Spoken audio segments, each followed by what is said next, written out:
Boa noite a todos, queridos irmãos. Hoje eu vou dar continuidade ainda ao kardecismo, no Evangelho segundo o Espiritismo, na introdução, item 4. A alma impura, nesse estado, está entorpecida e é arrebatada de novo para o mundo visível pelo horror daquilo que é invisível e imaterial.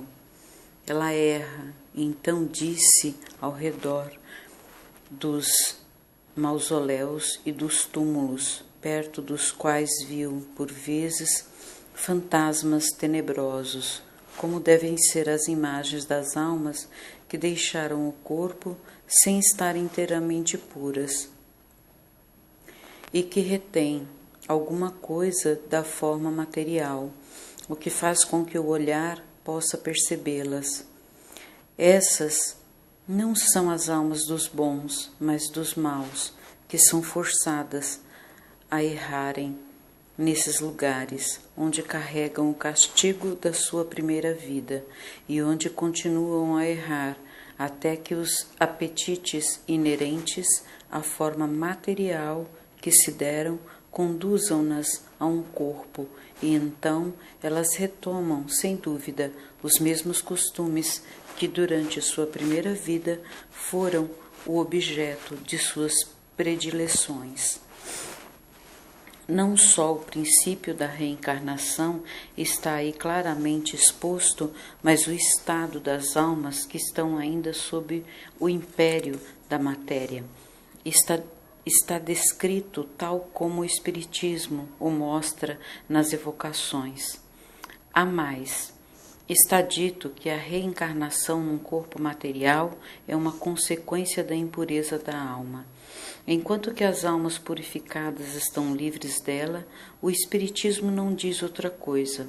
Acrescenta apenas que a alma que tomou boas resoluções na erraticidade e que tem conhecimentos adquiridos leva em renascendo menos defeitos, mais de virtudes e mais de ideias intuitivas que não tivera em sua precedente existência, e que assim cada existência marca para ela um progresso intelectual e moral. Vocês podem ver isso no livro O Céu e o Inferno, segunda parte, lá tem exemplos.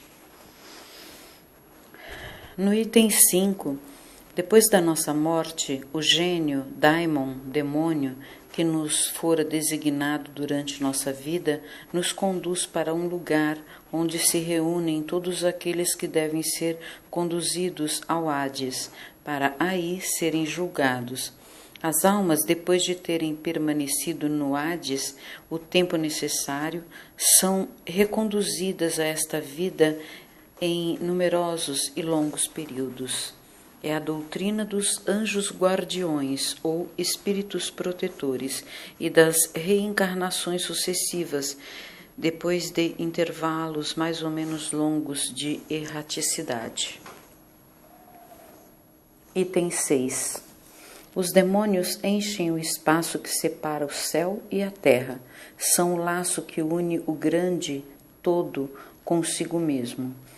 A divindade, não entrando jamais em comunicação direta com o homem, é por intermédio dos demônios que os deuses se relacionam e conversam com ele, seja durante a vigília, seja durante o sono.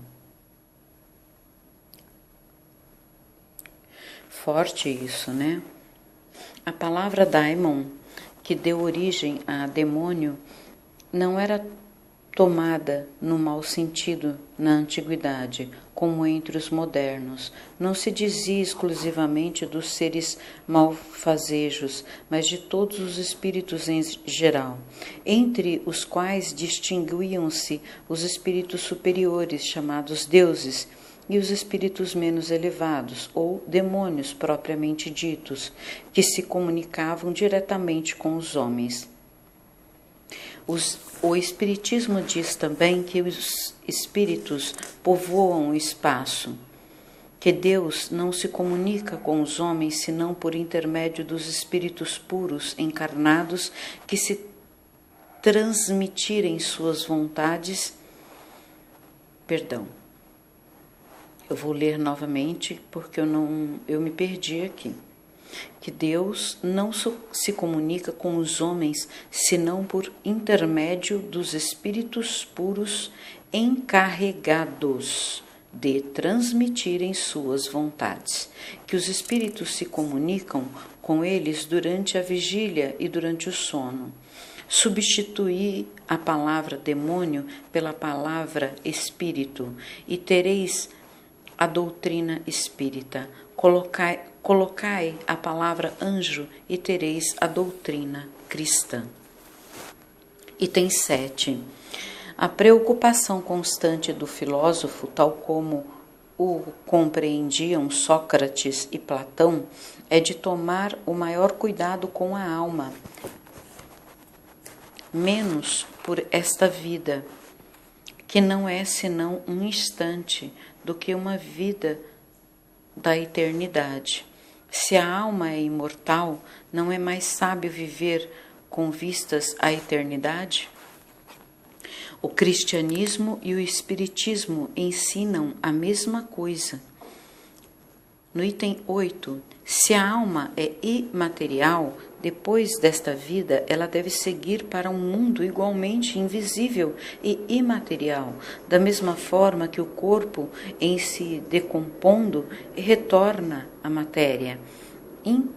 Importa somente distinguir bem a alma pura, verdadeiramente imaterial, que se nutre como Deus, de ciências e de pensamentos, da alma mais ou menos manchada de impurezas materiais que a impedem de se elevar até o divino e a retém nos lugares de sua morada terrestre. Sócrates e Platão, como se veem, compreendiam perfeitamente os diferentes graus de desmaterialização da alma. Eles insistem sobre a diferença de situação que resulta para ela sua pureza, maior ou menor. O que eles dizem por intuição, o Espiritismo o prova por numerosos exemplos que coloca sobre nossos olhos, o céu e o inferno, segunda parte. No item 9, se a morte fosse a dissolução total do homem, seria um grande lucro para os maus, depois da sua morte estarem livres, ao mesmo tempo, de seus corpos, de sua alma e dos seus vícios. Aquele que ornou sua alma não de um enfeite estranho, mas do que lhe é próprio, só este poderá esperar tranquilamente a hora da sua partida para o outro mundo.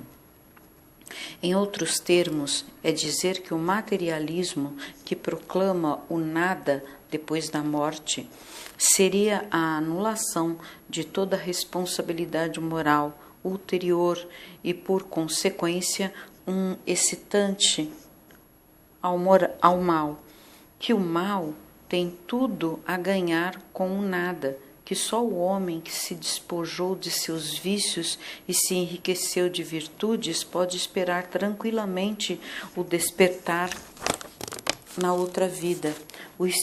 O Espiritismo nos mostra, pelos exemplos que coloca diariamente sob nossos olhos, quanto é penosa para o mal a passagem de uma vida para outra e a entrada na vida futura. Vocês podem ver no Céu e no Inferno, segunda parte, capítulo 1. Bom, queridos amigos, queridos irmãos, eu vou deixar para continuarmos esta leitura agora no nosso próximo encontro e vou parar por aqui, ok? Fiquem na paz do Senhor Jesus.